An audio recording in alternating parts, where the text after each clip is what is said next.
বিশ্বজুড়ে বাড়ছে যুদ্ধের ঝনঝনানি। মধ্যপ্রাচ্য থেকে শুরু করে ইউরোপ প্রতিটি কোণেই বাড়ছে যুদ্ধের দামামা। এমন পরিস্থিতিতে পরাশক্তিগুলো মেতে উঠেছে সমরাস্ত্র উৎপাদন আর বাণিজ্যের প্রতিযোগিতায়। নিজেকে তৈরি করছে সম্ভাব্য যুদ্ধে এগিয়ে থাকার মূল শক্তি হিসেবে প্রতিষ্ঠিত করতে। সেই দৌড়ে এবার সামিল হয়েছে ইউরেশিয়ার পরাশক্তি তুরস্ক। হঠাৎ করেই বিপুল পরিমাণ ট্যাঙ্ক উৎপাদন বাড়িয়েছে এরদোয়ানের দেশ। কিন্তু কেন এমন রণপ্রস্তুতি? তবে কি কোনো যুদ্ধের শঙ্কায় রয়েছে আঙ্কারা? সেই খবরই জানাচ্ছেন শেখ ফরিদ।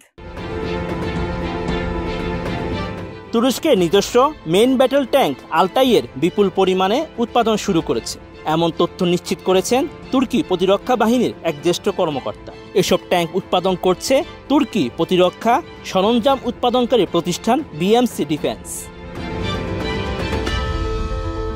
তুর্কি প্রতিরক্ষা শিল্পের হেড অব প্রেসিডেন্সি হালুক গোরগুন জানান, এরই মধ্যে তুরস্কের জাতীয় মেইন ব্যাটল ট্যাঙ্কের বিপুল পরিমাণ উৎপাদন শুরু করা হয়েছে।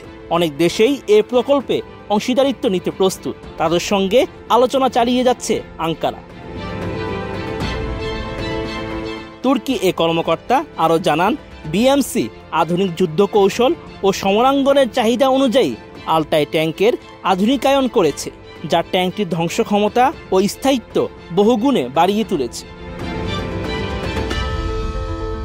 একই সঙ্গে তুরস্ক তার নির্মাণাধীন বিমানবাহী রণতরীর জন্য ড্রোনের সফল টেক অফ টেস্টও সম্পন্ন করেছে। সম্প্রতি একটি স্থলভিত্তিক রানওয়ে থেকে সফলভাবে তার প্রথম স্কি জাম্প পরীক্ষা সম্পন্ন করেছে। ডিজাইন, এলিগেন্স, বিউটি, সেরা পণ্য সবার জন্য জেভিকো। বাইকার টেকনোলজিসের শেয়ার করা একটি ভিডিওতে দেখা গেছে ড্রোনটি উত্তর পশ্চিম তুরস্কের অ্যাডিনে অবস্থিত একটি রানওয়ে থেকে আকাশে ডানা মেলে। এ সময় বাইরাক্তার TB3 ড্রোনটি 12 ডিগ্রি বাঁকা একটি রানওয়ে থেকে টেক অফ করে, যা একটি বিমানবাহী রণতরীর ফ্লাইট ডেকের আদলে তৈরি। ড্রোনের পাশাপাশি সামরিক ড্রোন ক্যামেরাও উন্নত করেছে তুরস্ক।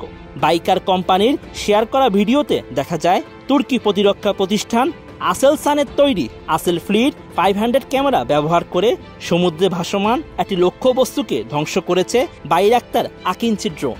এই সময় তুর্কি সমরাস্ত্র উৎপাদন প্রতিষ্ঠান রকেটসানের তৈরি MAMT ও MAML ক্ষেপণাস্ত্র ব্যবহার করা হয়েছে।